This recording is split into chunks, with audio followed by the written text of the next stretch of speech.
মুভির শুরুতেই আমাদের নিয়ে যাওয়া হয় 1986 সালের 26শে এপ্রিল ইউক্রেনের চেরনোবিল পারমাণবিক বিদ্যুৎ কেন্দ্রে, যেখানে মানব ইতিহাসের সবচেয়ে ভয়াবহ পারমাণবিক বিপর্যয়ের সূচনা হতে চলেছে। এটি এমন একটা জায়গা যেখানে প্রতি মুহূর্তে বিশ্বের সবচেয়ে শক্তিশালী এবং বিপজ্জনক শক্তি উৎপন্ন হতো। মানুষ তাদের ঘরে শান্তিতেই ঘুমাচ্ছিল, কিন্তু তারপরেই রাতের নীরবতা ভেঙে এমন এক বিস্ফোরণ ঘটল যার প্রতিধ্বনি পুরো বিশ্বকে কাঁপিয়ে দিয়েছিল। এটা কোনো সাধারণ বিস্ফোরণ ছিল না, এটি ছিল এমন এক ঘটনা যা বিশ্বের সবচেয়ে বড় পারমাণবিক বিপর্যয়ে পরিণত হয়েছিল, যার তেজস্ক্রিয়তা হিরোশিমায় ফেলা পারমাণবিক বোমার চেয়েও 400 গুণ বেশি বিপজ্জনক ছিল। ইতিমধ্যে মিলান নামের এক গর্ভবতী মহিলা বমি করতে করতে জেগে ওঠেন, কিন্তু তিনি যখন নিজের ঘরে ফিরে যাচ্ছিলেন তখন জানালার বাইরে এক ভয়ানক শব্দ শুনতে পান। তাদের অ্যাপার্টমেন্ট থেকে কিছু দূরেই অবস্থিত পারমাণবিক প্ল্যান্টে একের পর এক দুটি বিশাল বিস্ফোরণ ঘটে। এর প্রভাব এতটাই তীব্র ছিল যে তাদের অ্যাপার্টমেন্ট বিল্ডিংটি পর্যন্ত কাঁপতে শুরু করে। ঠিক এই সময়ে পারমাণবিক প্ল্যান্ট থেকে ওঠা আগুনের উঁচু শিখা আকাশ ছুঁয়ে যাচ্ছিল,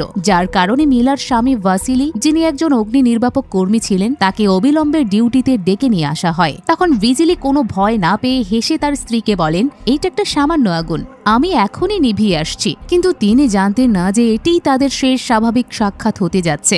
ভাসিলি যখন তার দল নিয়ে প্ল্যান্টে পৌঁছান তখন সেখানকার দৃশ্য দেখে সবাই স্তব্ধ হয়ে যায়। পুরো রিয়েক্টরটি বিস্ফোরিত হয়ে ধ্বংসস্তূপে পরিণত হয়েছিল এবং অদ্ভুত কোনো কালো পাথর সারা মাটিতে ছড়িয়ে ছিটিয়েছিল। আসলে ওগুলো কোনো সাধারণ পাথর ছিল না, বরং রিয়েক্টরের কোরের গ্রাফাইট ছিল, যা বিশ্বের সবচেয়ে মারাত্মক তেজস্ক্রিয়তা ছড়াচ্ছিল। কিন্তু এই বিষয়ে সম্পূর্ণ অজ্ঞাত ফায়ার ফাইটারদের কাছে কোনো সুরক্ষামূলক পোশাক পর্যন্ত ছিল না। এরপর তারা সাধারণ পোশাকেই আগুন নেভাতে সেখানে যায়। তারপরেই কিছু অদ্ভুত ঘটনা ঘটতে শুরু করে। আগুনের উত্তাপ ছাড়াও তাদের মুখে এক তীব্র জ্বালাপোড়া অনুভূতি হতে থাকে, যা তাদের ত্বককে একদম পুড়িয়ে দিচ্ছিল। তখনই একজন ফায়ার ফাইটার কৌতূহলবশত মাটি থেকে সেই গ্রাফাইটের টুকরোটি হাতে তুলে নেন, যার ফলে পরবর্তী মুহূর্তেই যা ঘটল তা দেখে সবাই হতবাক হয়ে গেলেন। সেই ফায়ার ফাইটারের গ্লাভসটি অ্যাসিডের মতো হঠাৎ করে গলে যায় এবং তার হাতের তালু সম্পূর্ণ পুড়ে রক্তে ভেসে যায়। এই লোকেরা বুঝে ওঠার আগেই একের পর এক সবগুলো ফায়ার ফাইটার বমি করতে করতে মাটিতে পড়ে যন্ত্রণায় ছটফট করতে লাগলেন। পরিস্থিতি ক্রমশ খারাপ থেকে আরো খারাপের দিকে যাচ্ছিল, কিন্তু পেছন থেকে আরো ফায়ার ফাইটারের গাড়ি সেখানে পৌঁছে গিয়েছিল। তবে তখনও তারা জানতেন না যে এটি কেবল একটা ছোট্ট শুরু ছিল, আসল ধ্বংসলীলা এখনো বাকি আছে। এদিকে কন্ট্রোল রুমের ভেতরে একের পর এক সতর্ক সংকেত জ্বলে উঠেছিল। চারিদিকে অ্যালার্মের তীব্র শব্দে পুরো পরিবেশ আতঙ্কে ভরে উঠেছিল। পরিস্থিতি দ্রুত নিয়ন্ত্রণের বাইরে চলে যাচ্ছিল। এমনটা দেখে সেই রাতের ডেপুটি চিফ ইঞ্জিনিয়ার ডাইসলাক 1 ঘন্টাও কিছু বুঝতে পারছিলেন না। সেই কারণে তিনি নিজের বুদ্ধি খাটিয়ে এই সবকিছু দায় তার 2 অধীনস্থ কর্মকর্তার উপর চাপিয়ে দেন। কিন্তু তখনই একজন ইঞ্জিনিয়ার হাঁপাতে হাঁপাতে চিৎকার করে ওঠেন, রিয়েক্টরের কোরটি বিস্ফোরিত হয়েছে। এমনটা শুনে ডায়াতলাভ বিন্দুমাত্র তো বিশ্বাস করলেনই না, উল্টো সেই ইঞ্জিনিয়ারের উপরে চিৎকার করে বলতে থাকেন, তুমি ভয়ে পাগল হয়ে গেছো, কারণ পৃথিবীর কোনো বই অনুযায়ী রিয়েক্টর কোরের বিস্ফোরণ তাত্ত্বিকভাবে অসম্ভব ছিল। আর যদি এটি সত্যিই হতো তবে এটি কোনো ছোট দুর্ঘটনা ছিল না, বরং পুরো পৃথিবীর মৃত্যুর পরোয়া ছিল। কিন্তু সেই ইঞ্জিনিয়ার যখন নিজের কথায় অটল থাকেন তখন ডায়াতলাভ নিজেই সত্যতা যাচাই করতে বের হয়ে যান। তখন তিনি বুঝতে পারেন যে এই সব কিছুই সত্যি। এরপর তার হৃদস্পন্দন 4 থেকে 64 গুণ বেড়ে যায়, কারণ বাইরে চারিদিকে গ্রাফাইটের কালো টুকরোগুলো ছড়িয়েছিল এবং বাতাসে লোহা পোড়ার মতো এক অদ্ভুত গন্ধ ভাসছিল। এটি পরিষ্কার ইঙ্গিত ছিল যে তেজস্ক্রিয়তা পুরো এলাকাকে গ্রাস করে নিয়েছে। ল্যাবে ফিরে এসে এই প্রভাবশালী ব্যক্তিটি যা দেখেছেন তা স্পষ্টভাবে অস্বীকার করেন। তিনি নিজের চোখ বন্ধ করে তার জুনিয়র ইঞ্জিনিয়ারদের সেই একই মৃত্যুর কূপে পাঠানোর চেষ্টা করেন, যাতে করে তাকে নিজে বাইরে গিয়ে তদন্ত করতে না হয়। কিন্তু এইটা তো পরিষ্কার ছিল যে এই তদন্ত করতে যাওয়ার মানে ছিল নিজের মৃত্যুকে আমন্ত্রণ জানানো। এখন যেটার ভয় ছিল সেইটাই ঘটে। সেই বিপজ্জনক তেজস্ক্রিয়তার কারণে ইঞ্জিনিয়াররা মাঝপথে রক্তবমি করে অচেতন হয়ে পড়ে এবং তাদের মধ্যে যারা সাহস জুগিয়ে ফিরে আসতে পেরেছিল তাদের মাত্র কয়েক মিনিটের মধ্যে শরীর এতটাই ভয়ানক হয়ে উঠেছিল যে তাদের চেনা পর্যন্ত অসম্ভব ছিল। এখন ডায়াতলভ যখন দেখেন জল মাথার উপর দিয়ে চলে গেছে, তখন তিনি কাপুরুষের মতো সেই তেজস্ক্রিয় ল্যাব থেকে পালিয়ে একটা নিরাপদ ঘরে গিয়ে লুকান, যাতে করে তিনি তার বড় বসকে রিপোর্ট করতে পারেন। কিছুক্ষণের মধ্যেই প্ল্যান্টের ডিরেক্টর এবং চিফ ইঞ্জিনিয়াররাও সেখানে পৌঁছান, যারা এই বিপর্যয় থামানোর পরিবর্তে নিজেদের চেয়ার বাঁচানোর পরিকল্পনা শুরু করেন, যার জন্য তারা একে অপরের দিকে কাদা ছোঁড়াছুড়ি করতে থাকেন। ডিরেক্টর বললেন, আমি ঘুমাচ্ছিলাম, এতে আমার কোনো দোষ নেই। যেখানে ডায়াতলাভ বললেন, এই প্ল্যান্টের অনুমোদন চিফ ইঞ্জিনিয়ার দিয়েছিলেন এবং কাজটি আমাদের 2 জুনিয়র করছিল, তাই আমার এতে কোনো সম্পর্ক নেই। আর চিফ ইঞ্জিনিয়ার বললেন, আমি তো ওখানে ছিলামই না, তাহলে আমি কেন দায় নেব? এখন তারা তিনজনই যখন পিছু হটতে রাজি নন, তখন তারা ভবিষ্যতে যে সমস্যাগুলো আসবে তা নিয়ে কথা বলতে শুরু করেন। এই আলোচনার সময় ডায়াতলভ তাদের কাছ থেকে একটা মস্ত বড় সত্য লুকিয়ে যান। আসলে তো তিনি এখন পর্যন্ত তাদের শুধু এইটাই বলেছিলেন যে কোরে আগুন লেগেছে, কোর যে বিস্ফোরিত হয়েছে তা তিনি বলেননি। এরপর যখন ডায়াতলভকে তেজস্ক্রিয়তার মাত্রা সম্পর্কে জিজ্ঞেস করা হয়, তখন তিনি বলেন তেজস্ক্রিয়তার মাত্রা মাত্র 3.6 রন্টোজেন। এই কথা শুনে ডিরেক্টরের মনে হলো যে এতটুকু তেজস্ক্রিয়তা সহ্য করা যেতেই পারে, কিন্তু তিনি জানতেন না যে 3.6 হলো তাদের কাছে থাকা ছোট্ট মেশিনটির শেষ সীমা। এর মানে হলো আসল তেজস্ক্রিয়তা তাদের কল্পনার চেয়েও হাজার হাজার গুণ বেশি হয়ে গিয়েছিল। এদিকে মিলা তখনও তার স্বামী ভাজিলির জন্য অপেক্ষা করছিলেন এবং তাদের শহরের বাকি মানুষজনও এই আগুনকে একটা তামাশা ভেবে বিদ্যুৎ কেন্দ্রের সবচেয়ে কাছের ব্রিজে জড়ো হয়েছিলেন। তারা কেউই বুঝতে পারেননি যে তারা আসলে অদৃশ্য এক মৃত্যু ফাঁদের মধ্যে দাঁড়িয়ে আছেন। প্রাণঘাতী বিকিরণ নীরবে তাদের শরীরকে গ্রাস করছিল, যা ধীরে ধীরে তাদের জীবনের শেষ মুহূর্তের দিকে ঠেলে দিচ্ছিল। প্রকৃতপক্ষে এই সময়ে ইতিহাসের সবচেয়ে মারাত্মক তেজস্ক্রিয় ধূলিকণা বাতাসে ভাসছিল, কিন্তু সেখানে উপস্থিত তরুণ, বৃদ্ধ, এমনকি ছোট ছোট শিশুদেরও এই বিষয়ে কোনো ধারণা ছিল না। আকাশের সেই অদ্ভুত আলো জ্বলতে দেখে সবাই খুশি হচ্ছিল। অন্যদিকে ল্যাবের ভেতরে দুই ইঞ্জিনিয়ার চিন্তিত ছিলেন যে আগুনের কারণে যদি বাকি রিঅ্যাক্টর কোটিও গলে যায় তবে পুরো পৃথিবী ধ্বংস হয়ে যাবে। এই কথা ভেবে নিজেদের জীবনের পরোয়া না করে তারা এক মস্ত বড় সিদ্ধান্ত নেন। তারা দুজনেই রিঅ্যাক্টরের ভেতরে গিয়ে ম্যানুয়ালি জলের ভাল্বটি খুলবেন, যেখান থেকে জীবিত ফিরে আসা অসম্ভব। কিন্তু এটি না করলে পৃথিবীকে ধ্বংসের হাত থেকে বাঁচানো অসম্ভব হয়ে যাবে। তাই শেষ পর্যন্ত তারা সেই জায়গাতেই পা বাড়ান। বিস্ফোরণের পর যখন 4 ঘন্টা পার হয়ে গেছে, তখন সরকারের উচ্চপদস্থ কর্মকর্তারা অবশেষে পরিস্থিতি নিয়ে আলোচনা করতে একটা ঘরে জড়ো হন। এই সময়ে প্ল্যান্টের ডিরেক্টরও সেখানে উপস্থিত ছিলেন, যিনি বলেছিলেন সবকিছুই নিয়ন্ত্রণে আছে, ভয় পাওয়ার কিছুই নেই। কিন্তু তখনই একজন অফিসার সত্যটা সামনে এনে বলেন বাইরের মানুষ বমি করছে এবং তাদের ত্বক পুড়ে যাচ্ছে, তাই তাদেরকে যত দ্রুত সম্ভব শহর খালি করা উচিত। কিন্তু সরকার এই সব কিছুর পেছনে নিজের টাকা নষ্ট করতে চাচ্ছিল না। সেই কারণেই সেখানে বসে থাকা কর্মকর্তার বলা কথাগুলো হাজার হাজার নির্দোষ মানুষের জন্য মৃত্যুর পরোয়ানা হয়ে দাঁড়ায়। তিনি বললেন শহরটি পুরোপুরি লকডাউন করে দেওয়া উচিত, যাতে কেউই বাইরে যেতে না পারে, এবং এর পাশাপাশি সব টেলিফোন লাইনও কেটে দেওয়া উচিত, যাতে কেউ এই খবর বাইরে ছড়াতে না পারে। যদিও এটি অত্যন্ত বিপজ্জনক ছিল, তবুও বাকি সবাই উঠে দাঁড়িয়ে সেই কর্মকর্তার জন্য এমনভাবে তালি বাজাতে লাগলেন যেন তিনি তার এই সিদ্ধান্তের জন্য এক বিরাট পুরস্কার পেতে যাচ্ছেন। মিটিং শেষ হতেই এক সত্যনিষ্ঠ ইঞ্জিনিয়ার নিজের জীবন বাজি রেখে ভেতরে চিৎকার করে বলেন তেজস্ক্রিয়তার মাত্রা 3.6 নয়, বরং তার চেয়েও প্রায় 1000 গুণ বেশি, কারণ তাদের সবচেয়ে বড় 2000 রন্টোজেনের মেশিনটিও নষ্ট হয়ে গেছে। তাছাড়া তিনি এটাও জানান মাটিতে গ্রাফাইটের টুকরো ছড়িয়ে থাকতে দেখেছেন, যার মানে হলো কোরে কোনো আগুন লাগেনি, বরং কোরটি সম্পূর্ণ বিস্ফোরিত হয়েছে। এদিকে বাইরের রাস্তায় মানুষ হেঁটে যেতে যেতে হঠাৎ মাটিতে লুটিয়ে পড়ছিলেন। অনেকেই রক্ত বমি করতে শুরু করেছিলেন। চারিদিকে আতঙ্ক ছড়িয়ে পড়তেই সৈনিকরা দ্রুত স্ট্রেচার নিয়ে আহতদের উদ্ধার করে নিরাপদ স্থানে নিয়ে যেতে শুরু করেন। কিন্তু তেজস্ক্রিয়তার কারণে তাদেরও একই অবস্থা হয়। কিছু সময় পর তারাও মাটিতে লুটিয়ে পড়তে শুরু করেন। এর ফলে হাসপাতালগুলোতে চিৎকার আর কান্নার রোল পড়ে যায়, এবং সেখানে নিয়ে আসা ফায়ার ফাইটারদের শরীর দেখে ডাক্তাররা পর্যন্ত কাঁপছিলেন। কিছু সময়ের মধ্যে এই বিষয়টি মস্কোয় বসে থাকা সিনিয়র মন্ত্রীদের কাছে পৌঁছায়। কিন্তু এখন যেহেতু প্ল্যান্টের ডিরেক্টর এই বিষয়ের সত্যতা লুকিয়েছিলেন, সেই কারণে সবাই ভাবছিলেন এটি একটি ছোটখাটো দুর্ঘটনা। এই কারণে জ্বালানি উপমন্ত্রী বরিসও সবাইকে বলেন পরিস্থিতি সম্পূর্ণ নিয়ন্ত্রণে রয়েছে এবং এটি মানুষের স্বাস্থ্যের ওপর কোনো প্রভাব ফেলবে না। কিন্তু তিনি জানতেন না সত্য যখন তার সামনে আসবে তখন তার আত্মাও কেঁপে উঠবে। সবাই যখন মিটিং শেষ করে চলে যেতে উদ্যত, ঠিক তখনই সেখানে বসে থাকা পারমাণবিক পদার্থবিদ ভ্যালেরি উঠে বলেন রিপোর্টে যদি গ্রাফাইটের টুকরোর কথা উল্লেখ থাকে তবে তার মানে রিঅ্যাক্টর কোরটি বিস্ফোরিত হয়েছে,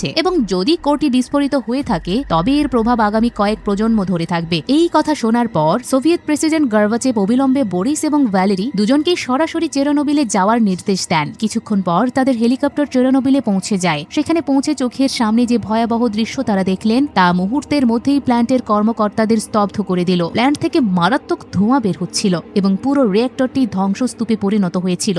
সেই সময় প্ল্যান্টের ডিরেক্টর এবং চিফ ইঞ্জিনিয়ার তাকে স্বাগত জানাতে আগে থেকেই দাঁড়িয়েছিলেন। এখন সিনিয়র কর্মকর্তাদের দেখে তারা নির্লজ্জতার সব সীমা পার করে ফেলেন আর বলেন উদ্ধার কাজ খুব ভালোভাবেই চলছে, অথচ বাস্তবে ফায়ার ফাইটাররা মৃত্যুর মুখে রক্তের হোলি খেলছিলেন। সাধারণ মানুষ ধীরে ধীরে মারা যাচ্ছিলেন। তবে যেখানে এমন বিশ্বাসঘাতকরা থাকে সেখানে কিছু সত্যিকারের নায়কও জন্ম নেয়। তেজস্ক্রিয়তার প্রকৃত মাত্রা জানতে এক সাহসী জেনারেল নিজের জীবনের ঝুঁকি নিয়ে গাড়ি চালিয়ে সরাসরি ধ্বংসপ্রাপ্ত রিঅ্যাক্টরের কাছাকাছি পৌঁছে যান। ফিরে এসে তিনি যে তথ্য জানালেন তা শুনে সবাই স্তব্ধ হয়ে যান। রিঅ্যাক্টরের আশপাশের তেজস্ক্রিয়তার মাত্রা প্রায় 15,000 রন্ট্রোজেন পর্যন্ত পৌঁছে গিয়েছিল। এই কথাটা শুনে বরিস মুহূর্তের মধ্যে স্তব্ধ হয়ে গেলেন। এক মুহূর্ত সময় নষ্ট না করে তিনি অবিলম্বে সেই নির্লজ্জ কর্মকর্তাদের বরখাস্ত করেন। এরপর চেরনোবিলের নিয়ন্ত্রণ নিজের হাতে তুলে নেন এবং সবার আগে ধ্বংসপ্রাপ্ত রিয়েক্টরের আগুন নিয়ন্ত্রণে আনার সিদ্ধান্ত নেন। এই সময় সৈনিকরা আগুন নেভানোর জন্য অনবরত জল ঢালছিলেন, কিন্তু ভ্যালেরি বুঝিয়ে বলেন যে এটি একটি মস্ত বড় ভুল, কারণ জল যখন তেজস্ক্রিয় কোর থেকে গড়িয়ে মাটির নিচে যাবে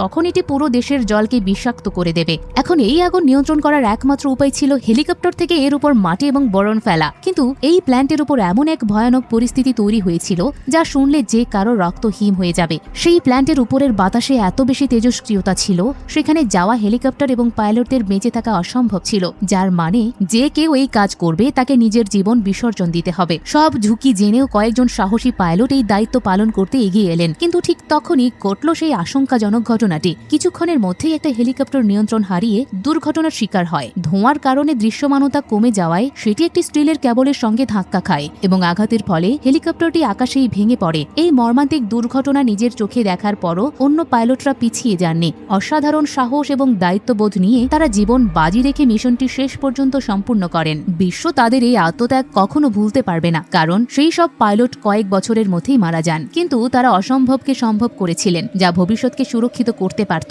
তবে গল্পটি এখানেই শেষ হয় না, বরং এই ধ্বংসলীলার প্রভাব এখন প্রতিবেশী দেশ বেলারুশে গিয়ে পৌঁছায়, যেখানে একের পর এক অস্বাভাবিক এবং উদ্বেগজনক ঘটনা সামনে আসতে শুরু করে, যা সংশ্লিষ্ট সবাইকে চিন্তিত করে তোলে। বেলারুশের একটা গবেষণাগারে কর্মরত ছিলেন পদার্থবিদ উলানা। তিনি বাতাসে অস্বাভাবিক মাত্রার তেজস্ক্রিয়তা শনাক্ত করেন। তদন্ত করতে গিয়ে তিনি দেখেন বাতাসের প্রবাহ চেরনোবিলের দিক থেকেই আসছে। বিষয়টির গুরুত্ব বুঝে তিনি দ্রুত স্থানীয় প্রশাসনের কাছে গিয়ে জরুরি সতর্কতামূলক ব্যবস্থা নেওয়ার আহ্বান জানান, কিন্তু দুঃখজনকভাবে তার সতর্ক বার্তাকে গুরুত্ব না দিয়ে অনেকেই তা উপহাস করেন। পরে প্রমাণিত হয় তেজস্ক্রিয় কণাগুলো বাতাসের মাধ্যমে সীমান্ত পেরিয়ে ইউরোপের বিভিন্ন অঞ্চলেও ছড়িয়ে পড়েছিল। এমনকি সুইডেনের রিসার্চ ল্যাবেও অদ্ভুত তেজস্ক্রিয়তা ধরা পড়েছিল। সেই কারণেই আমেরিকা নিজেই তার স্যাটেলাইট থেকে চেরনোবিলের ভয়ানক ছবি তোলে। এরপর সত্য সামনে আসার পর ফ্রান্সের মতো দেশগুলো বাচ্চাদের ঘর থেকে বের হতেও নিষেধ করে দেয়। তারপর আন্তর্জাতিক চাপ যখন জলের মতো বাড়তে শুরু করে তখন সোভিয়েত ইউনিয়ন অবশেষে স্বীকার করে চেরনোবিলে আগুন লেগেছিল, কিন্তু তারা তেজস্ক্রিয় পারমাণবিক প্ল্যান্টের বিস্ফোরণের কথা কাউকে জানাননি। এদিকে উলানা আর সহ্য করতে পারছিলেন না। নিজের জীবনের তোয়াক্কা না করে তিনি একাই চেরনোবিলের উদ্দেশ্যে রওনা হয়ে যান। সেখানে পৌঁছে বরিস এবং ভ্যালেরির সঙ্গে দেখা করেন। পরিস্থিতি পর্যালোচনা করতে গিয়ে তিনি তাদের পরিকল্পনার একটা মারাত্মক ত্রুটি শনাক্ত করেন। বিষয়টি শুনে বরিস ও ভ্যালেরি দুজনেই মুহূর্তের জন্য স্তব্ধ হয়ে যান। তিনি বুঝিয়ে বলেন যে উপর থেকে আপনারা যে মাটি এবং বোরন ফেলছেন তা শীঘ্রই সে উত্তপ্ত কোরের সাথে মিশে তরলে পরিণত হবে এবং আগামী 2 দিনের মধ্যেই এই তরল নিচের জলের ট্যাঙ্কগুলোকে গলিয়ে ভেতরে প্রবেশ করবে। এর ফলে একটি বিশাল বাষ্প বিস্ফোরণ হবে, যা এক ঝটকায় বাকি 3টি পারমাণবিক রিঅ্যাক্টরকে উড়িয়ে দেবে। যদি এমনটা ঘটে তবে পুরো ইউরোপ লাশের স্তূপে পরিণত হবে। এই খবর অবিলম্বে প্রেসিডেন্টের কাছে পৌঁছায় এবং এটি স্পষ্ট হয়ে যায় যে আগামী 72 ঘন্টার মধ্যে কিছু না করা হলে পুরো ইউরোপ ধ্বংস হয়ে যাবে। এখন এই সব কিছু থামানোর একমাত্র উপায় ছিল 3 জন কর্মীকে সেই তেজস্ক্রিয় জলের ভেতরে সাঁতরে গিয়ে ম্যানুয়ালি ভাল্বটি খুলতে হবে এবং সমস্ত জল বের করে দিতে হবে। কিন্তু সেই পানিতে তেজস্ক্রিয়তার মাত্রা ছিল ভয়াবহ। সবাই জানত সেখানে প্রবেশ করা মানেই নিশ্চিত মৃত্যুর ঝুঁকি। এমনকি কেউ বেঁচে ফিরলেও অল্প সময়ের মধ্যেই মারাত্মক বিকিরণের প্রভাবে মৃত্যুবরণ করতে পারে। এখন প্রশ্ন ছিল এই মানুষগুলোকে কি সত্যি এমন এক মৃত্যু ফাঁদে পাঠানো উচিত? কারণ এটি ছিল অত্যন্ত কঠিন এক সিদ্ধান্ত, কিন্তু সময় দ্রুত ফুরিয়ে আসছিল। এই বিপর্যয় ঠেকাতে এমন ঝুঁকি নেওয়া ছাড়া আর কোনো উপায়ও ছিল না। তাই ভ্যালেরি সব কর্মীকে একত্রিত করে পরিস্থিতির গুরুত্ব বোঝান। এরপর তিনি ঘোষণা করেন যে ব্যক্তি স্বেচ্ছায় এই অভিযানে অংশ নেবে তাকে বিশেষ সম্মাননা এবং প্রতি বছর 400 রুবল পেনশন দেওয়া হবে। কিন্তু সব কর্মী তো আর বোকা ছিলেন না। তারা জানতেন এই টাকা তাদের কাপড়ের জন্য যথেষ্ট হবে না। তখন বরিস তাদের আবেগকে নাড়া দিয়ে বললেন, এই মিশনটি তোমাদের দেশের জন্য নয়, বরং পুরো মানব জাতিকে বাঁচানোর জন্য। তোমরা যদি এই কাজটি না করো তাহলে ভবিষ্যৎ প্রজন্ম হয়তো আর এই পৃথিবীর মুখই দেখতে পাবে না। এমনও হতে পারে মানবজাতির অস্তিত্ব তোমাদের প্রজন্মেই এসে থেমে যাবে। একথা শুনে সবাই পুরোপুরি নীরব হয়ে যান। তবে এই কথাটি কিছু মানুষের মধ্যে দেশপ্রেম এবং আবেগের সঞ্চার করেছিল। এখন তারা তাদের ভবিষ্যৎ প্রজন্মের জন্য মৃত্যুর সেই মুখে যেতে প্রস্তুত ছিলেন। তারপর 3 জন কর্মীকে রেডিয়েশন স্যুট পরিয়ে সেই অন্ধকার কূপের নিচে পাঠানো হয়। এই সময় জলের ভেতরে সম্পূর্ণ নীরবতা ছিল এবং তেজস্ক্রিয়তা এতটাই ভয়ানক ছিল তাদের টর্চগুলো কাজ করা বন্ধ করে দেয়। তারপর তারা কোনো কিছু না দেখেই অন্ধকারে এগিয়ে যান এবং অবশেষে সেই ভাল্বটি খুঁজে পেয়ে খুলে দেন। যে মিশনের জন্য তাদের সেখানে পাঠানো হয়েছিল তা সফল হয়। এটি করার মাধ্যমে বিশ্বের অন্যতম বড় একটা বিপর্যয় এড়ানো সম্ভব হয়েছিল। কিন্তু অন্যদিকে মিলার কাছে তার স্বামীর কোনো খবর ছিল না এবং হঠাৎ করেই তিনি জানতে পারেন ভাসিলির শরীর অত্যন্ত খারাপ হওয়ার কারণে তাকে মস্কোর একটা হসপিটালে ভর্তি করা হয়েছে। একথা জানতে পেরে তিনি তার স্বামীর খোঁজে বের হন। এরপর মিলা মস্কোর সেই হসপিটালে পৌঁছান যেখানে প্রতিটি কক্ষ যেন মৃত্যুর ছায়ায় আচ্ছন্ন ছিল। দীর্ঘ অপেক্ষা এবং বহু চেষ্টার পর অবশেষে তিনি তার স্বামীর সঙ্গে দেখা করার সুযোগ পান। মারাত্মক বিকিরণের প্রভাবে তার মুখমণ্ডল গুরুতরভাবে ক্ষতিগ্রস্ত হয়ে গিয়েছিল। তবুও তিনি তখনও সজ্ঞানে ছিলেন এবং মিলার সঙ্গে কথা বলছিলেন। বাইরে থেকে দেখে মনে হচ্ছিল যেন ধীরে ধীরে তার অবস্থার উন্নতি হচ্ছে, কিন্তু সেটি ছিল সাময়িক স্বস্তি মাত্র। সামনে অপেক্ষা করছিল আরো ভয়াবহ এক বাস্তবতা, যা মুহূর্তের মধ্যেই মিলার পুরো জীবন বদলে দিতে চলেছিল। সেই রাতেই হঠাৎ করে ভাসিলির যন্ত্রণা ভরা চিৎকারে মিলার ঘুম ভেঙে যায়। তিনি দৌড়ে তার কক্ষে পৌঁছান এবং এক ভয়াবহ দৃশ্য দেখেন যা তাকে স্তব্ধ করে দেয়। মারাত্মক বিকিরণের প্রভাবে ভাসিলির শারীরিক অবস্থা দ্রুত অবনতি ঘটতে শুরু করেছিল। অল্প সময়ের মধ্যেই তার চেহারা এতটাই বদলে গিয়েছিল তাকে চিনে নেওয়াই প্রায় অসম্ভব হয়ে পড়েছিল। তার পুরো শরীরে ভয়ানক এবং যন্ত্রণাদায়ক ফোসকা পড়ে গিয়েছিল। এই অবস্থা দেখে মিলার বুক ভেতর থেকে ভেঙে চুরমার হয়ে যায়, কিন্তু নিজের চোখের জল লুকিয়ে তিনি পরের দিন ভাসিলিকে বলেন, দেখো, জানালার বাইরে ওইটাই সেই রেড স্কয়ার এবং ক্রেমলিন প্যালেস যেখানে তুমি আমাকে সবসময় নিয়ে আসতে চেয়েছিলে। এমনকি এখান থেকে লেনিনের সমাধি পর্যন্ত দেখা যাচ্ছে। এই কথা শুনে ভাসিলির মুখে এক স্বস্তির হাসি ফুটে ওঠে, কারণ তিনি একসময় তার স্ত্রীকে প্রতিশ্রুতি দিয়েছিলেন তিনি তাকে মস্কো নিয়ে যাবেন, এবং তার মনে হলো মৃত্যুর এত কাছাকাছি এসেও তিনি তার প্রতিশ্রুতি পূরণ করতে পেরেছেন। কিন্তু দুর্ভাগ্যবশত সেই জানালার বাইরে একটি দেয়াল ছাড়া আর কিছুই ছিল না। মিলা কেবল তার মরন্ত স্বামীকে সেই শেষ মুহূর্তের ভালোবাসা প্রকাশ করছিলেন যাতে তিনি শান্তিতে তার শেষ নিঃশ্বাস ত্যাগ করতে পারেন। অন্যদিকে চেরনোবিলের পারমাণবিক প্ল্যান্টের ভেতরে আরেকটি নতুন বিশৃঙ্খলা তৈরি হয়েছিল। সেই 3 সাহসী কর্মী জল থেকে বেরিয়ে এসে কিছুক্ষণের জন্য বিপর্যয় এড়ালেও কোর গলে যাওয়া এখনো বন্ধ হয়নি। নতুন তদন্তে দেখা যায় রিঅ্যাক্টরের নিচের কংক্রিটের দেয়ালটি এই উত্তপ্ত ম্যাগমাকে কেবল কয়েক সপ্তাহের জন্যই আটকে রাখতে পারবে, যার পর এই গলিত বিষ সরাসরি ভূগর্ভস্থ জলের সাথে মিশে যাবে এবং 5 কোটি মানুষের খাবার জল চিরতরে বিষাক্ত হয়ে যাবে। কিন্তু বলা হয় না, যেখানে সমস্যা আছে সেখানে সমাধানও আছে। সেই সমাধান যতই বিপজ্জনক হোক না কেন, এই বিপর্যয় এড়ানোর একমাত্র উপায় ছিল রিঅ্যাক্টরের ঠিক নিচে একটা বিশাল সুড়ঙ্গ খনন করা এবং একটি হিট এক্সচেঞ্জার স্থাপন করা যা রিঅ্যাক্টরটিকে ঠান্ডা রাখতে পারে। কিন্তু প্রশ্ন আবারও সেইটাই ছিল, এই মৃত্যুর কূপ খনন করতে নিচে কে যাবে? কিন্তু তখন কিছু শ্রমিকও এই কাজ করতে রাজি হন, যারা মাথা থেকে পা পর্যন্ত কয়লার কালো রঙে ঢাকা থাকতেন এবং দেশের জন্য কয়লা খনি থেকে কয়লা তুলতেন। যখন তাদের এই মিশনের জন্য ডাকা হলো তখন তারা জানতেন সেখানে যাওয়ার মানে যমরাজকে নিজের জীবন নেওয়ার জন্য আমন্ত্রণ জানানো। কিন্তু এখানে প্রশ্ন ছিল 5 কোটি মানুষের জীবনের। সেই কারণে সমস্ত শ্রমিকেরা আনন্দের সাথে তাদের বসের সাদা চকচকে সুটে কয়লা ঘষে দেন, যা ছিল তাদের বসকে বিদায় জানানোর একটা উপায়। এবং এটি একটি স্পষ্ট ইঙ্গিত ছিল তারা মানবজাতির সম্মানের জন্য স্বেচ্ছায় নিজেদের জীবন উৎসর্গ করতে যাচ্ছেন। এরপর বাসগুলো তাদের চেরনোবিলে নিয়ে যায়, যেখানে ভ্যালেরি তাদের পুরো পরিকল্পনা বুঝিয়ে বলেন। কাজটি ছিল আগামী 6 সপ্তাহের মধ্যে তাদের একটি 150 মিটার দীর্ঘ টানেল এবং একটি বড় ভূগর্ভস্থ ঘর তৈরি করতে হবে। এই সময় সেখানে চারিদিকে মারাত্মক তেজস্ক্রিয়তা ছিল এবং মাটির নিচের তাপমাত্রা 50 ডিগ্রি সেলসিয়াসের বেশি পৌঁছে গিয়েছিল, যার ফলে শ্বাস নেওয়াও কঠিন ছিল। সবকিছু জেনেও শ্রমিকরা দিন রাত খনন কাজ চালিয়ে যান, তাও আবার কোনো সুরক্ষামূলক গিয়ার ছাড়াই। এখন একদিকে যখন উদ্ধার কাজ চলছিল, অন্যদিকে এই ভয়ানক দুর্ঘটনার পেছনে লুকিয়ে থাকা সত্য উদ্ঘাটনের চেষ্টাও করা হচ্ছিল। ভ্যালেরি গোপনে উলানার কাছে গিয়ে তাকে একটা অত্যন্ত গুরুত্বপূর্ণ দায়িত্ব দেন। তাকে গোপনে মস্কোতে গিয়ে সেই রাতের ঘটনাগুলোর প্রকৃত সত্য উদ্ঘাটন করতে হবে। উলানা সেই দায়িত্ব গ্রহণ করেন, কিন্তু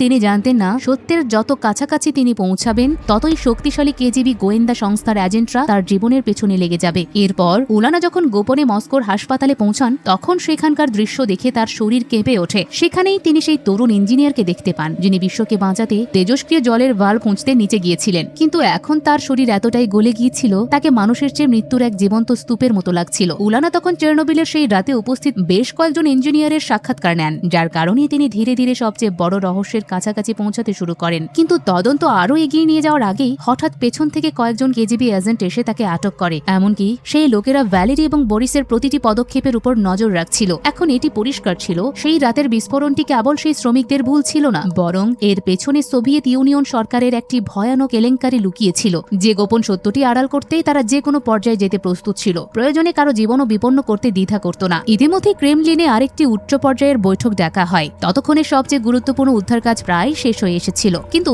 সামনে এখনো দুটি সবচেয়ে বড় এবং ভীতিকর কাজ বাকি ছিল। প্রথম কাজটি ছিল চেরনোবিলের চারপাশের 2600 বর্গ কিলোমিটার এলাকা পরিষ্কার করা, সেই পুরো এলাকাকে চিরতরে খালি করে দেওয়া। এবং দ্বিতীয় কাজটি ছিল বিস্ফোরণের পরের পরিষ্কার পরিচ্ছন্নতা, যা বিশ্বের সবচেয়ে কঠিন কাজ হতে যাচ্ছিল। পরিষ্কার পরিচ্ছন্নতার এই বিশাল অভিযানকে 3টি ধাপে ভাগ করা হয়। প্রথম ধাপে ছিল সেই সাহসী বীর এবং উদ্ধারকর্মীদের মরদেহ উদ্ধার করা যারা তেজস্ক্রিয়তার প্রভাবে প্রাণ হারিয়েছিলেন। সেই কারণেই প্রথমে মৃতদেহটিকে একটা মজবুত লোহার কফিনে বন্দী করা হয় এবং তারপর মাটির নিচে একটা গভীর গর্ত খুঁড়ে উপর থেকে কংক্রিট দিয়ে ভরাট করে দেওয়া হয় যাতে তেজস্ক্রিয়তা বাইরে বের হতে না পারে। এই বিষয়টি সত্যিই খুবই আবেগঘন ছিল, কারণ ভেবে দেখো সেই মানুষগুলোই জীবিত থাকতে দেশের জন্য নিজের জীবন উৎসর্গ করেছিলেন, কিন্তু মৃত্যুর পরও তাদের পৃথিবী থেকে চিরতরে দূরে রাখা হলো। মিলার স্বামীও সেই সব সাহসী পুরুষদের মধ্যেই একজন ছিলেন এবং এই সময়ই তিনি তার স্বামীর রেখে যাওয়া জুতো জোড়া হাতে নিয়ে নীরবে চোখের জল ফেলছিলেন। কিন্তু তার কষ্ট এখানেই শেষ হওয়ার ছিল না। তিনি তখন গর্ভবতী ছিলেন। সেই ভয়াবহ তেজস্ক্রিয়তার প্রভাব শুধু তার উপরেই নয়, গর্ভের অনাগত সন্তানকেও গভীরভাবে প্রভাবিত করেছিল।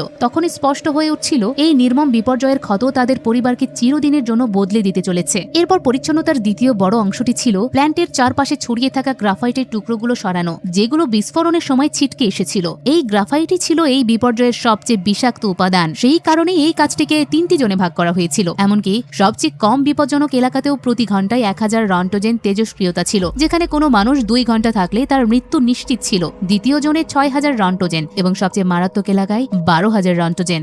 এমনকি একজন কর্মী যদি পূর্ণ সুরক্ষামূলক পোশাক নিয়েও সেখানে যান, তবে মাত্র 3 মিনিটের মধ্যেই তার শরীরের বিভিন্ন অংশ মারা যাবে। আরও একবার সরকারের সামনে একই প্রশ্ন এসে দাঁড়ালো, এখন এই মৃত্যুর মুখোমুখি কে হবে? এইবার কেউ সামনে এগিয়ে আসে না। এখন যেহেতু মানুষ সেখানে যেতে প্রস্তুত ছিল না, তাই এই কাজটি করার জন্য রোবট ব্যবহার করার সিদ্ধান্ত নেওয়া হয়। কিন্তু কোনো সাধারণ রোবট এই তেজস্ক্রিয়তার সামনে 1 সেকেন্ডও টিকতে পারবে না। তাই শেষ পর্যন্ত সোভিয়েত ইউনিয়ন চাঁদে ব্যবহারের জন্য তৈরি একটি বিশেষ লুনার রোভার এই অভিযানে কাজে লাগানোর সিদ্ধান্ত নেয়। পরিস্থিতি এতটাই ভয়াবহ ছিল, মহাকাশ মিশনের চেয়েও এই কাজটিকে বেশি গুরুত্বপূর্ণ মনে করা হয়। রিয়েক্টরের কাছাকাছি তীব্র বিকিরণ সহ্য করতে রোভারটির চারপাশ ভারী সীসার আবরণ দিয়ে সুরক্ষিত করা হয়, কারণ অতিরিক্ত তেজস্ক্রিয়তা সংবেদনশীল ইলেকট্রনিক যন্ত্রপাতিকে বিকল করে দিতে পারে। আর যদি রোভারটি কাজ না করত, তাহলে পুরো উদ্ধার অভিযানই বড় ধরনের সংকটে পড়ে যেত। কিছুক্ষণের মধ্যেই সেনাবাহিনী সেই রোভারটিকে তেজস্ক্রিয় জোনে পাঠায়, যেখানে প্রথম 2টি এলাকায় রোভারটি সহজেই সমস্ত গ্রাফাইট পরিষ্কার করে ফেলে। কিন্তু রোভারটি যখন সবচেয়ে বেশি তেজস্ক্রিয়তার এলাকায় পৌঁছায়, তখন কয়েক মুহূর্তের মধ্যেই অতিরিক্ত বিকিরণের প্রভাবে এর নিয়ন্ত্রণ ব্যবস্থা বিকল হয়ে যায়। ফলে এটি সম্পূর্ণ অচল হয়ে পড়ে, এমনকি আর কোনো নির্দেশনায় সাড়া দেয় না। একদিকে যেমন ধ্বংসস্তূপ পরিষ্কারের অভিযান চলছিল, অন্যদিকে তেজস্ক্রিয় এলাকাগুলো থেকে লাখো মানুষকে নিরাপদে সরিয়ে নেওয়াও কর্তৃপক্ষের জন্য আরো বড় চ্যালেঞ্জ হয়ে দাঁড়িয়েছিল। কারণ অনেক মানুষ তাদের ঘর ছাড়তে প্রস্তুত ছিলেন না। তারা জানতেন সরকার তাদের অন্য কোনো শহরে নিয়ে গিয়ে ফেলে রাখবে এবং তাদের না থাকবে খাওয়ার রেশন, না থাকবে থাকার ঘর। এই কারণে পুরোপুরি সশস্ত্র সৈনিকদের সেখানে পাঠানো হয়েছিল, যারা গ্রামে গ্রামে গিয়ে জোরপূর্বক মানুষকে তাদের ঘর থেকে বের করে দিচ্ছিলেন। ঠিক সেই সময় একটা পুরনো বাড়িতে 82 বছর বয়সী দুকারিয়া নিজের বাড়ি ছেড়ে যেতে দৃঢ়ভাবে অস্বীকার করেন। সৈনিকরা বারবার তাকে বোঝানোর চেষ্টা করলেও তিনি অনড় ছিলেন। তখন তিনি এমন একটা কথা বললেন যা শুনে সেখানে উপস্থিত সবাই স্তব্ধ হয়ে যান। তিনি শান্ত কণ্ঠে বললেন, আমার বয়স যখন মাত্র 12 বছর, তখন আমি নিজের চোখে একের পর এক ঐতিহাসিক ঘটনা দেখেছি। বলশেভিক বিপ্লব দেখেছি, স্ট্যালিনের আমলে সেই ভয়াবহ ইউক্রেনের দুর্ভিক্ষও সহ্য করেছি। সেই সময় অসংখ্য মানুষ না খেয়ে মারা গিয়েছিল। এরপর দ্বিতীয় বিশ্বযুদ্ধে নাৎসি বাহিনীর আক্রমণও দেখেছি। এত মৃত্যু, এত ধ্বংস আর এত পরিবর্তনের মধ্যেও আমি কোনো দিন এই বাড়ি ছেড়ে কোথাও যাইনি। তাহলে আজ এই অদৃশ্য ভয়ের কারণে কেন নিজের জন্মভিটা ছেড়ে যাব? দুকারিয়ার কথা শুনে সৈনিকটির মনও ভারী হয়ে ওঠে। কিন্তু দায়িত্ব পালনের জন্য পরের মুহূর্তেই তিনি এমন একটা কাজ করেন যা দেখে সবাই স্তব্ধ হয়ে যায়। সৈনিকটি বাধ্য হয়ে দুকারিয়ার দিকে বন্দুক তাক করে, কিন্তু বন্দুকের মুখে নিজের ঘর ছেড়ে যাওয়ার অভিজ্ঞতা দুকারিয়ার জীবনে নতুন ছিল না। তাই তিনি গভীর নিঃশ্বাস ফেলে মৃত্যুকে মেনে নেয়। এদিকে গ্রাম খালি করার অভিযান শেষ হতেই সৈনিকদের সামনে আরও একটা ভয়াবহ চ্যালেঞ্জ এসে দাঁড়ালো। এখন তাদের সেই তেজস্ক্রিয় জোনে উপস্থিত নির্দোষ প্রাণীগুলোকেও মেরে ফেলতে হবে, যারা মানুষের ভুলের কারণে তেজস্ক্রিয়তার সংস্পর্শে এসেছিল। সৈনিকদের সরাসরি নির্দেশ ছিল পুরো জোনে কোনো বন্য বা গৃহপালিত পশু যেন বেঁচে না থাকে। এর জন্য সেনাবাহিনীতে মানুষের অভাব হওয়ায় পাভেল নামে এক নতুন ছেলেকেও পাঠানো হয়, যে তার জীবনে কখনো বন্দুকও চালায়নি। সে তার অন্য 2 সঙ্গীর সাথে এসে এক বুড়ো শিকারীর সাথে দেখা করে, যিনি তাকে বলেন, যদি ভুলবশত তোমার গুলি পশুর মাথা ছাড়া অন্য কোথাও লাগে, তবে অবিলম্বে দ্বিতীয় গুলিটি মাথায় চালাবে, যাতে করে পশুটিকে বেশি কষ্ট পেতে না হয়। একথা বলার পর শিকারী একটা শীষ দেন, যা শুনে মানুষের পোষা কুকুরগুলো লেজ নাড়তে নাড়তে তাদের দিকেই ছুটে আসে। কিন্তু সেই নিষ্পাপ প্রাণীরা জানতো না এইবারের শীষটি তাদের খেতে দেওয়ার জন্য নয়, বরং তাদের মৃত্যুর জন্য ছিল। এই সময় পাভেল জীবনে প্রথমবারের মতো একটা প্রাণীকে গুলি করতে বাধ্য হন। বাইরে থেকে নিজেকে শক্ত রাখার চেষ্টা করলেও ভেতরে ভেতরে তিনি ভেঙে পড়েছিলেন। কাঁপতে থাকা হাতে অবশেষে তিনি ট্রিগার টানেন, কিন্তু গুলিটি লক্ষ্যভ্রষ্ট হয়ে কুকুরটির পায়ে লাগে। এর ফলে কুকুরটি যন্ত্রণায় মাটিতে ছটফট করতে শুরু করে। এখন পাভেলের দ্বিতীয় গুলি চালিয়ে সেটিকে মারার সাহস ছিল না। ভাগ্যবশত এক শিকারী সেখানে এসে সেই নিষ্পাপ প্রাণীটির কষ্ট চিরতরে শেষ করে দেন। এরপর দুপুরের খাবারের বিরতির সময়ও পাভেল পুরোপুরি স্তব্ধ হয়ে বসেছিলেন। শিকারী তখন তাকে বুঝিয়ে বলেন, তিনি জানেন নিজের হাতে কারোর প্রাণ নেওয়ার আফসোস কেমন হয়, কিন্তু এই ধ্বংসলীলা ঠেকাতে তারা এটি করতে বাধ্য। এই ভয়াবহ বিপর্যয় অসংখ্য মানুষের জীবন কেড়ে নিয়েছিল এবং অগণিত বোবা প্রাণীকেও মৃত্যুর মুখে ঠেলে দিয়েছিল। প্রতিটি প্রাণহানি রেখে গেছে এক একটি গভীর ক্ষত। পরের দিন নাগাদ পাভেল নিজেকে মানসিকভাবে প্রস্তুত করে নিয়েছিলেন। এখন তিনি গুলিও চালাতে পারছিলেন। কিন্তু তিনি যখন একটি পরিত্যক্ত ঘরের ভেতরে পা রাখেন, তখন সামনের দৃশ্য দেখে তার পায়ের তলা থেকে মাটি সরে যায়। এইবার সামনে কোনো সাধারণ পশু ছিল না, ছিল একটি মা কুকুর। সে তার ছোট ছোট বাচ্চাদের নিয়ে বসে পাভেলের দিকে তাকিয়ে লেজ নাড়ছিল। এটি দেখে পাভেলের মাথা পুরোপুরি নষ্ট হয়ে যায়। কিন্তু তখনই শিকারী সেখানে এসে পাভেলকে বাইরে যেতে বলেন, কারণ তিনি বুঝতে পেরেছিলেন পাভেল এই কাজটি করতে পারবে না। এখন পাভেল ঘর থেকে বের হতেই ভেতর থেকে গুলির আওয়াজ শোনা যায়। গুলির শব্দ পাভেলকে আরো বেশি ভেঙে চুরমার করে দেয়। পরবর্তীতে সব মৃত পশুকে একটা বড় গর্তে ফেলে উপর থেকে কংক্রিট দিয়ে ঢেকে দেওয়া হয়, যাতে করে তাদের তেজস্ক্রিয়তা চিরতরে মাটির নিচে চাপা পড়ে থাকে। এদিকে প্ল্যান্টের চারপাশের এলাকা পরিষ্কার করার কাজও চলছিল। প্রথম দুটি এলাকা প্রায় পরিষ্কারই হয়ে গিয়েছিল, কিন্তু এখন তৃতীয় এলাকাটি পরিষ্কার করার জন্য সোভিয়েত ইউনিয়ন তার সবচেয়ে বড় শত্রু জার্মানির কাছ থেকে একটা বিশেষভাবে ডিজাইন করা রোবট অর্ডার করে। এই সময়ে কন্ট্রোল রুমে বসে থাকা সমস্ত কর্মকর্তারা তাদের শ্বাস বন্ধ করে রেখেছিলেন। সবাই আশা করেছিলেন এই জার্মান রোবটটি কোনো অলৌকিক কিছু করবে, কিন্তু দুর্ভাগ্যবশত রোবটটি চালু করার সাথে সাথেই সেটি 2 কদম এগিয়ে গিয়ে চিরতরে বন্ধ হয়ে যায়। তেজস্ক্রিয়তার ভয়ানক শক্তি এক ঝটকায় তার ভেতরের সমস্ত সার্কিট গলিয়ে দিয়েছিল। আর এই সব কিছুর পেছনে সরকারের ভুল ছিল, কারণ নিজেদের দোষ ঢাকার জন্য তারা জার্মানিকে আসল তেজস্ক্রিয়তার মাত্রাই জানায়নি। বরিস যখন এটি জানতে পারেন, তখন তিনি ভীষণ ক্ষুব্ধ হন, কারণ এখানে মানুষ তাদের জীবন বাজি রাখছিল আর সরকার নিজের সম্মান নিয়ে চিন্তা করছিল। এখন পরিস্থিতি এমন পর্যায়ে পৌঁছেছিল, কেউই বুঝতে পারছিলেন না এখন কি করা উচিত। ঠিক সেই মুহূর্তে ভ্যালেরি এমন একটা সিদ্ধান্ত নিলেন, যা শুনে সেখানে উপস্থিত সবাই স্তব্ধ হয়ে যান। এখন বিশ্বকে বাঁচানোর একমাত্র ভরসা ছিল মানুষ, কিন্তু সেই মিশনের জন্য কিছু সৈনিককে নিজের জীবন বাজি রেখে মৃত্যুর মুখে এগিয়ে যেতে হবে। তাদের ট্রাকে করে সরাসরি ডেথ জোনে নিয়ে আসা হয়, যেখানে তাদের শরীরকে কয়েক সেকেন্ডের জন্য তেজস্ক্রিয়তা থেকে বাঁচাতে ভারী এবং একাধিক সীসার শীট দিয়ে পুরোপুরি ঢেকে দেওয়া হয়। তারপর কমান্ডিং জেনারেল তাদের শেষ নির্দেশ দেন, প্রতিটি ছেলের কাছে মাত্র 90 সেকেন্ড সময় আছে। বেল বাজার সাথে সাথেই যাই ঘটুক না কেন, তোমাকে সেখান থেকে দৌড়ে অবিলম্বে ফিরে আসতে হবে। এই পুরো অভিযানটি অত্যন্ত দ্রুত সম্পন্ন করতে হতো, কারণ সেখানে কয়েক মিনিটের বেশি অবস্থান করলে মারাত্মক তেজস্ক্রিয়তার কারণে জীবনের ঝুঁকি বেড়ে যেত। সৌভাগ্যবশত এই পরিকল্পনা সফল হয়। যেখানে বিশ্বের অত্যাধুনিক যন্ত্রপাতি এবং বিশেষ লুনার রোভারও ব্যর্থ হয়েছিল, সেখানে অসীম সাহস আর আত্মত্যাগের মাধ্যমে সেই অসম্ভব কাজটি সফল করে দেখিয়েছিলেন সাহসী সৈনিকরা। রেকর্ড অনুযায়ী মোট 3828 জন সৈনিক এই বিপজ্জনক খেলায় অংশ নিয়েছিলেন। অবশেষে সেই মারাত্মক গ্রাফাইট পরিষ্কার করেছিলেন। এর সঙ্গে সঙ্গেই বিশ্বের সবচেয়ে ভয়ানক পারমাণবিক বিপর্যয় ধীরে ধীরে নিয়ন্ত্রণে আসতে শুরু করে। তবে এই বিপর্যয়ে অসংখ্য মানুষের জীবন চিরতরে বদলে গিয়েছিল। ক্যাম্পে ফিরে আসা পাভেলও আর আগের সেই নিষ্পাপ তরুণটি ছিল না। এই কয়েকদিনের বিভীষিকা, মৃত্যু আর আত্মত্যাগ তার মন এবং জীবনকে চিরতরে বদলে দিয়েছিল। অনবরত পশু হত্যার কারণে তার চোখে এক অদ্ভুত নীরবতা এবং কষ্ট জমে গিয়েছিল। এদিকে হাসপাতালে মিলা একটি মৃত সন্তানের জন্ম দেন। প্রথমে তিনি তার স্বামীকে হারান, এখন তার সন্তানকে। এই দুর্ঘটনা সেই নিষ্পাপ মেয়ের কাছ থেকে তার পুরো পৃথিবী কেড়ে নিয়েছিল। দুর্ঘটনা তো কেটে গিয়েছিল, কিন্তু সবচেয়ে বড় হিসাব নিকাশ এখনো বাকি ছিল, কারণ এবার বিশ্বের সামনে উন্মোচিত হতে যাচ্ছিল সেই ভয়াবহ সত্য, যা এতদিন গোপন রাখা হয়েছিল। সত্য প্রকাশের প্রক্রিয়া শুরু হওয়ার পর উলানাকেও কারাগার থেকে মুক্তি দেওয়া হয়। কয়েকদিনের তদন্ত এবং দীর্ঘ সময় ধরে ঘটনাগুলো বিশ্লেষণ করার পর তিনি সেই রাতের পুরো ঘটনার চিত্র পরিষ্কারভাবে বুঝে ফেলেছিলেন। তবু একটি প্রশ্ন এখনও তাকে তাড়া করে ফিরছিল। সরকারি প্রতিবেদনে বলা হয়েছিল, রিঅ্যাক্টরের চূড়ান্ত বিস্ফোরণটি ঘটে ঠিক সেই মুহূর্তে যখন টেকনিশিয়ানরা জরুরি শাটডাউন ব্যবস্থা EZ5 বোতামটি চাপেন। কিন্তু এখানেই ছিল সবচেয়ে বড় রহস্য। জরুরি অবস্থায় রিঅ্যাক্টর বন্ধ করার জন্য তৈরি একটা বোতাম চাপার পর সেটি শান্ত হওয়ার কথা, তাহলে সেটি বন্ধ হওয়ার বদলে কয়েক সেকেন্ডের মধ্যেই কিভাবে এত বড় ভয়াবহ বিস্ফোরণ ঘটল? এই প্রশ্নের উত্তরই ছিল পুরো চেরনোবিল বিপর্যয়ের সবচেয়ে গুরুত্বপূর্ণ রহস্য। এই ধাঁধার সমাধান করতে উলানা গোপনে একটা পুরনো লাইব্রেরিতে গিয়ে সেই সময়ের ফাইলগুলো খোঁজেন। কিন্তু তিনি যখন ফাইলটি খোলেন, তখন তার পায়ের তলা থেকে মাটি সরে যায়। জরুরি বোতামটি সম্পর্কে লেখা ডায়েরির সবচেয়ে গুরুত্বপূর্ণ দুটি পাতাই নিখোঁজ ছিল। এটি স্পষ্টভাবে দেখা যাচ্ছিল যে সেগুলো ইচ্ছাকৃতভাবে ছিঁড়ে ফেলা হয়েছে। তাই উলানা বাকি কাগজগুলো নিয়ে অবিলম্বে ভ্যালেরির কাছে ছোটেন। তখন সেই কাগজগুলো দেখে ভ্যালেরিও চমকে যান, কারণ এগুলো তার এক সহকর্মীর লেখা ছিল এবং এর স্পষ্ট মানে ছিল সেই ছেঁড়া পাতাগুলোতে পারমাণবিক প্ল্যান্টের একটা ভয়ানক ত্রুটি লুকিয়ে রাখা হয়েছিল, যা লুকানোর জন্য সরকার লক্ষ লক্ষ মানুষকে উৎসর্গ করে দিয়েছিল। কিন্তু এখন প্রশ্ন ছিল, ভ্যালেরি কি আদালতে পুরো বিশ্বের সামনে এই ভয়ানক সত্যটি প্রকাশ করতে পারবেন, নাকি কেজিবি তাকে চিরতরে স্তব্ধ করে দেবে? হঠাৎ করে ভ্যালেরির মাথায় একটা বিদ্যুতের মতো আলো খেলে যায় এবং তিনি পুরো বিষয়টির সবচেয়ে মারাত্মক মূল কারণটি বুঝতে পারেন। আসলে ইমার্জেন্সি শাটডাউন বোতামের কাজ ছিল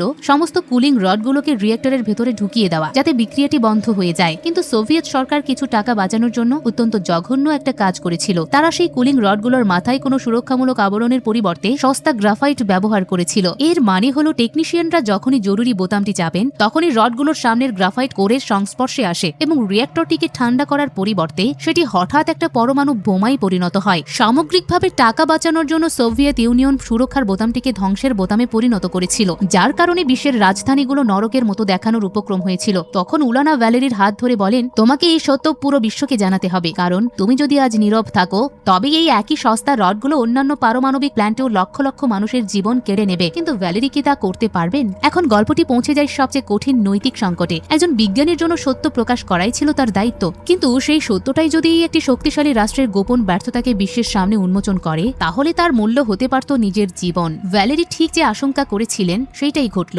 কিছুক্ষণের মধ্যেই কেজিবি ও সরকারের উচ্চ পদস্থ কর্মকর্তারা তার উপর প্রবল চাপ সৃষ্টি করতে শুরু করেন। তাকে স্পষ্টভাবে সতর্ক করা হয়, আদালতে যদি তিনি সব সত্য প্রকাশ করেন তাহলে তার পরিণতি হবে ভয়াবহ। এরপর শুরু হয় সোভিয়েত ইউনিয়নের সুপ্রিম কোর্টে বহুল আলোচিত সেই বিচার। কাঠগড়ায় দাঁড়িয়েছিলেন প্ল্যান্টের পরিচালক, চিফ ইঞ্জিনিয়ার এবং ডেপুটি চিফ ইঞ্জিনিয়ার ডায়াতলভ, আর তাদের বিরুদ্ধে প্রধান সাক্ষী হিসেবে উপস্থিত ছিলেন বরিস, ভ্যালেরি এবং উলানা। সবার আগে বরিস এমন এক তথ্য প্রকাশ করেন যা পুরো আদালতকে স্তব্ধ করে দেয়। তিনি জানান যে রিয়েক্টরে বিস্ফোরণ ঘটেছিল সেটি এখনো পুরোপুরি প্রস্তুত ছিল না। তবুও পদোন্নতির আশায় প্ল্যান্টের পরিচালক জাল নথিপত্রের মাধ্যমে সেটিকে চালুর অনুমোদন নেন। শুধু তাই নয়, গুরুত্বপূর্ণ নিরাপত্তা পরীক্ষায় রিয়েক্টরটি একাধিকবার ব্যর্থ হলেও সেই তথ্য গোপন রাখা হয়েছিল। কিন্তু তাদের ভুল সংশোধন করার পরিবর্তে কর্মকর্তারা জোরপূর্বক চতুর্থবারের মতো পরীক্ষাটি চালিয়েছিলেন এবং তাদের এই ভুলই চেরনোবিলকে নরকে পরিণত করেছিল। বরিসের সাক্ষাতের পর কাঠগড়ায় আসেন উলানা। তিনি ধাপে ধাপে সেই রাতের ঘটনাগুলোর সময়ক্রম তুলে ধরতে শুরু করেন। তার বক্তব্যে স্পষ্ট হতে শুরু করে কিভাবে একের পর এক ভুল সিদ্ধান্ত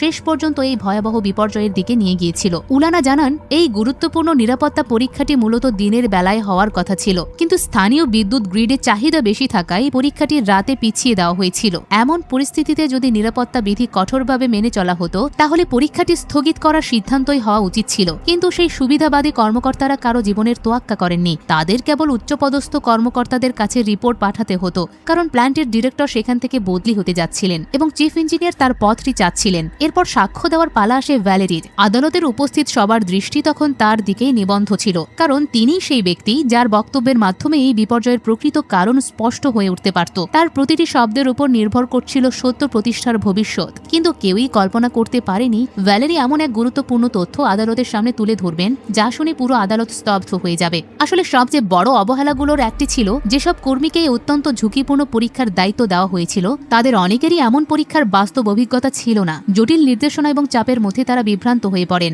আর সেই তাড়াহুড়ো করে নেওয়া ভুল সিদ্ধান্তগুলোই পরিস্থিতিকে আরো ভয়াবহ করে তোলে। এরপর ভ্যালেরি এই সবকিছুর জন্য ডায়াতলভকে দায়ী করেন, কারণ সেদিন তিনি প্রধান ইঞ্জিনিয়ার ছিলেন। তিনি সবার কাছ থেকে সত্য লুকিয়েছিলেন, যার কারণে দীর্ঘ সময় ধরে কেউই এটি জানতে পারেনি। এখন ভ্যালেরি সেই বিষয়টি বুঝিয়ে বলেন যার জন্য সবাই অপেক্ষা করছিলেন। মূলত একটা পারমাণবিক রিয়েক্টরের ভেতরে গরম এবং ঠান্ডা করার যন্ত্রগুলোর একটা ভারসাম্য থাকে, ঠিক যেমন একটা সাইকেলের দুটি চাকা যা ভারসাম্যপূর্ণ শক্তি উৎপন্ন করে। কিন্তু ডায়াতলভের একের পর এক ভুল নির্দেশের ফলে রিয়েক্টরের স্বাভাবিক ভারসাম্য সম্পূর্ণ নষ্ট হয়ে যায় এবং এর শক্তি হঠাৎ করেই বিপজ্জনকভাবে নেমে যায়। ঠিক এই সংকটময় মুহূর্তে দায়িত্বশীল প্রকৌশলীরা রিয়েক্টরটি অবিলম্বে বন্ধ করে অন্তত 24 ঘন্টা সেটিকে আর স্পর্শ না করার পরামর্শ দিয়েছিলেন। সেটিই ছিল সবচেয়ে নিরাপদ এবং সঠিক সিদ্ধান্ত। পৃথিবীকে বাঁচানোর এটিই ছিল শেষ সুযোগ। কিন্তু ডায়াতলভ প্রমোশনের নেশায় অন্ধ ছিলেন। তিনি নিয়ম কানুন অগ্রাহ্য করে জোরপূর্বক রিয়েক্টরটিকে পুনরায় গরম করার নির্দেশ দেন। কিন্তু যখন তার অধীনস্থ প্রকৌশলীরা এতে আপত্তি জানান তখন ডায়াতলভ তাদের উপর প্রচন্ড চাপ সৃষ্টি করেন। তিনি স্পষ্ট জানিয়ে দেন তার নির্দেশ অমান্য করলে তাদের কর্মজীবন চিরতরে শেষ হয়ে যেতে পারে। ডায়াতলভের এই দায়িত্ব জ্ঞানহীন সিদ্ধান্তই শেষ পর্যন্ত সবাইকে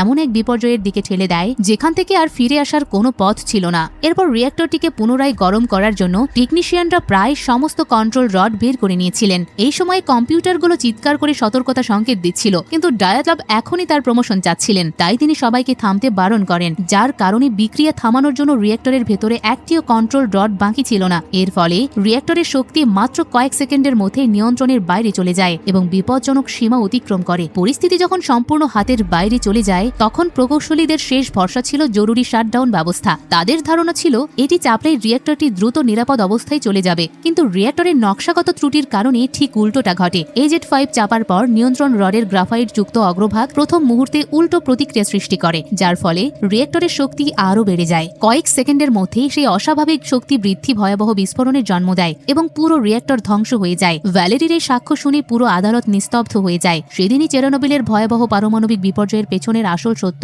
বিশ্বের সামনে উন্মোচিত হয়। প্রথম ভুলটি করেছিলেন সেই সিনিয়র কর্মকর্তারা যারা অসম্পূর্ণ প্ল্যান্ট চালিয়েছিলেন। দ্বিতীয় ভুলটি ছিল ডায়াতলভের, যার অহংকার রিয়েক্টরটিকে পরমাণু বোমায় পরিণত করেছিল। এবং সবচেয়ে বড় অপরাধী ছিল খোদ সোভিয়েত ইউনিয়ন, যারা তারা টাকা বাঁচানোর জন্য সস্তা উপাদান ব্যবহার করেছিল এবং এত বড় ভুল হওয়ার পরেও বিশ্বের কাছ থেকে তা লুকিয়ে রেখেছিল। কিন্তু এর সবচেয়ে ভয়ঙ্কর তথ্য তখনও বাকি ছিল।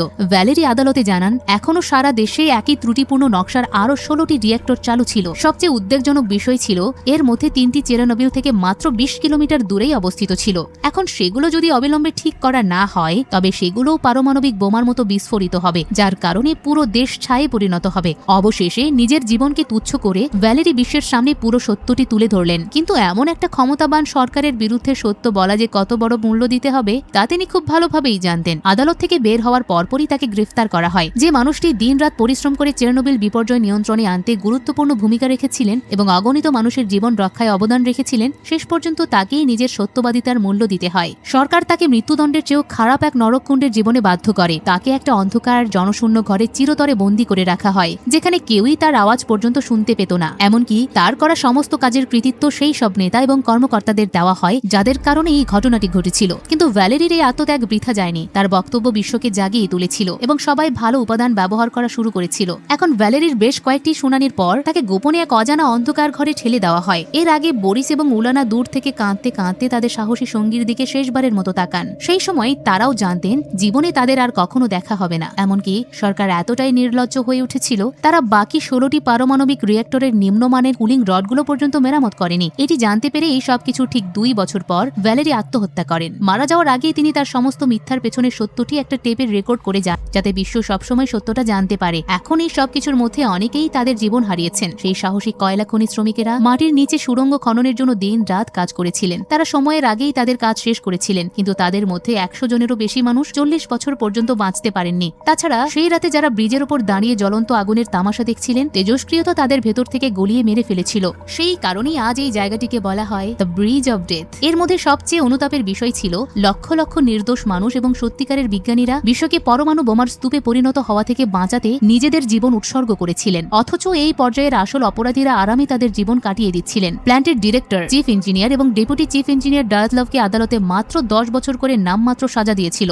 সাজা খাটার পর চিফ ইঞ্জিনিয়ার আবারও একটা পারমাণবিক প্ল্যান্টে তার চাকরি ফিরে পেয়েছিলেন। এরপর তিনি 1995 সাল পর্যন্ত বেঁচে ছিলেন। এরপর 65 বছর বয়সে শান্তিতে মারা যান। তবে এই অন্ধকারের মাঝেও কিছু আশার আলো ছিল। যে 3 জন কর্মী প্রাণের ঝুঁকি নিয়ে ম্যানুয়ালি ভাল্ব খুলতে নেমেছিলেন তারা আশঙ্কার তুলনায় অনেক কম তেজস্ক্রিয়তার শিকার হন। তাদের মধ্যে 2 জন দীর্ঘদিন বেঁচেছিলেন। আজ যখনই চেরনোবিলের নাম উচ্চারিত হয় তখন আমাদের সামনে ভেসে ওঠে ভয়াবহ কিছু পরিসংখ্যান, হাজারো প্রাণহানি, অসংখ্য মানুষের ক্যান্সার এবং অগণিত জীবনের অপূরণীয় ক্ষতি। কিন্তু চেরনোবিলের গল্প শুধু সংখ্যার গল্প নয়, এটি সেই মানুষদের গল্প যারা অকল্পনীয় বিপদের মুখেও দায়িত্ব থেকে পিছিয়ে যাননি এবং নিজেদের জীবন বাজি রেখে আরো বড় বিপর্যয় ঠেকানোর চেষ্টা করেছিলেন। চেরনোবিল ছিল একটা ভয়ানক ট্র্যাজেডি, যেখানে প্রতি সেকেন্ডে শরীর গলে যাচ্ছিল, যেখানে প্রতি মুহূর্তে হৃদয় টুকরো টুকরো হয়ে ভেঙে যাচ্ছিল এবং যেখানে মানুষ তাদের প্রিয়জনকে শেষবারের মতো দেখে চিরতরে বিদায় জানাচ্ছিলেন। চেরনোবিলের আসল কান্না সেই বড় বড় সরকারি অফিস থেকে আসছিল না, বরং আসছিল সেই সব সাধারণ এবং সরল মানুষদের হৃদয় থেকে যারা তাদের সব কিছু হারিয়েছিলেন। এই সমস্ত ধ্বংসযজ্ঞের পর